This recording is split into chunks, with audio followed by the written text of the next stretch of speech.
I have been getting a lot of DMs about the do's and don'ts of dumpster diving, so here's a video so I can give you guys some tips.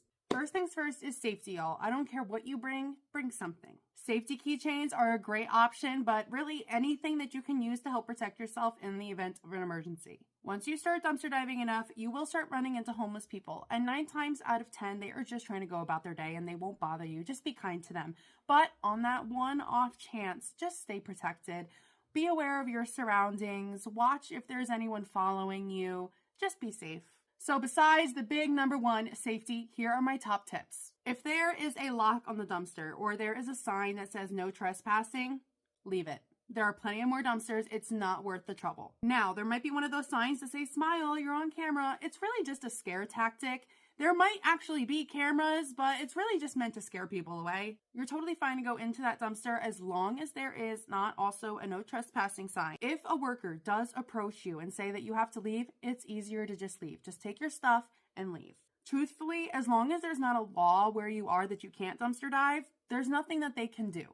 If they tell you to leave, you technically don't have to, but they could call the cops, and even though there's not much they can do either besides just telling you to leave, it's still a huge inconvenience that no one wants to deal with.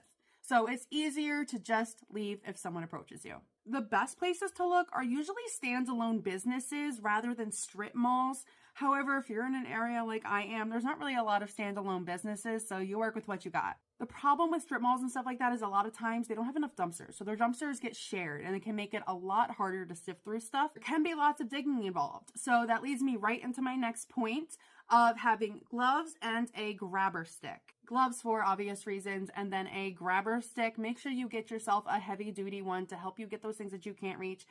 And I do carry around a step stool with me, one of those 3-tier unfoldable ones. I don't use it that often, but it does come in handy. When you really want to reach something and you can't get it, that step stool will save your day. I usually try to avoid places that sell a lot of perishable food. If I do find some good food though that is still actually good, I'll take it to a nearby food bank, but otherwise a lot of the stuff in there is not going to be salvageable. Now, as far as actual places, the best ones I found are always going to be a thrift store or CVS, any of the Dollar Tree, Dollar General branches, Five Below. Those ones are always throwing out stuff.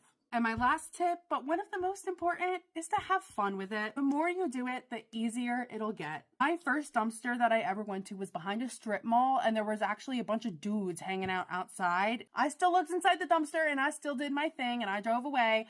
And even though I didn't get anything, I was really proud of myself for doing it. And if you've got another question that I didn't answer, leave it below. Have fun with your dumpster adventures, and remember to be safe.